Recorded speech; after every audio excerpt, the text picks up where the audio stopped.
Hello viewers, আসসালামু আলাইকুম। Welcome to my channel. আজকে আমরা দেখব গরুর বটের রেসিপি। এখানে আমি পরিমাণ মতো আলু কেটে নিয়েছি, পেঁয়াজও কেটে নিয়েছি, বটটা ভালোভাবে ধুয়ে পরিষ্কার করে নিয়েছি। এখন মশলা দিয়ে দিব। 2 টেবিল চামচ আদা রসুন দিয়ে দিলাম, 3 চামচ শুকনো মরিচের গুঁড়ো দিয়ে দিলাম,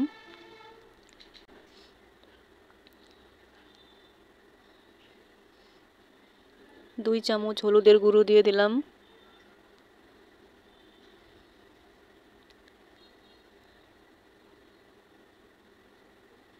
2 চামচ গরম মশলার গুঁড়া দিয়ে দিলাম,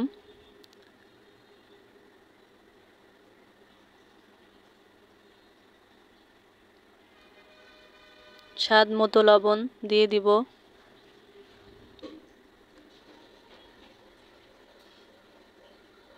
পরিমাণ মতো সয়াবিন তেল ও দিয়ে দিলাম।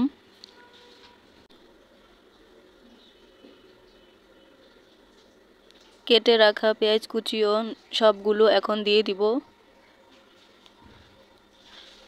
মশলাগুলো ভালোভাবে মেখে নিব।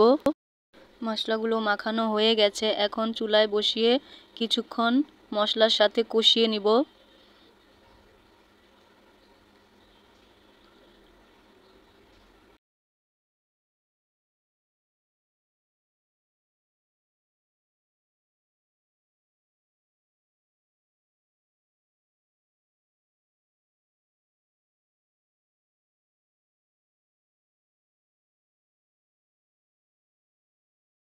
মশলাটা ভালোভাবে কষিয়ে নেওয়া হয়ে গেছে। এখন পরিমাণ মতো পানি দিয়ে দিলাম।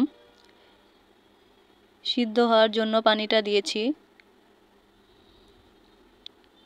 নেড়ে চেড়ে দিব।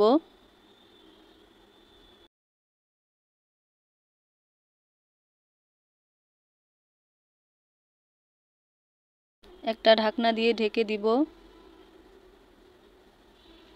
বলক চলে এসেছে। কিছুক্ষণ পর এসে আবার একটু নেড়ে চেড়ে দিব।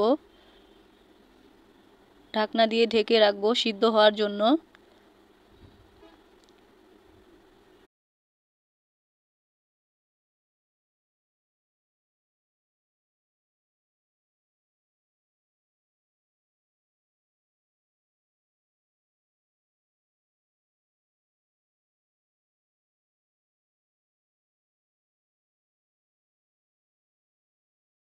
এক পাশের চুলায় বটটা রান্না হতে থাক। আমি আরেকটা চুলায় কড়াই বসে দিয়েছি। সয়াবিন তেল দিয়েছি পরিমাণ মতো।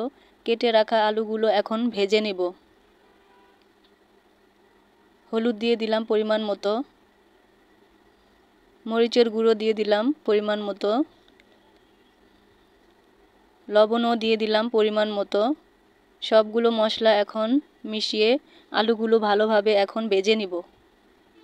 হালকা একটু লালচে কালার আসার জন্য অপেক্ষা করব।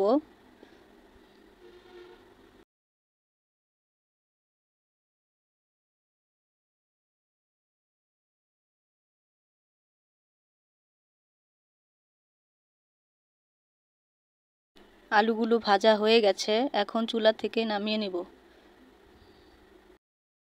বটটা সিদ্ধ হয়ে গেছে। এখন ভেজে রাখা আলুগুলো দিয়ে দিলাম। কিছু পরিমাণ কাঁচামরিচও দিয়ে দিলাম। ভালোভাবে নেড়ে চেড়ে দিব। চুলার আঁচটা এখন বাড়িয়ে দিয়েছি।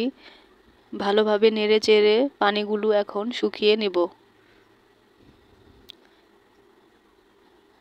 আমি বাসায় যেভাবে রান্না করি আপনাদের সেভাবে শেয়ার করলাম। আপনারা চাইলে রান্না করে খেতে পারেন এভাবে। ভিডিওটা ভালো লাগলে লাইক, কমেন্ট, সাবস্ক্রাইব করে দিন।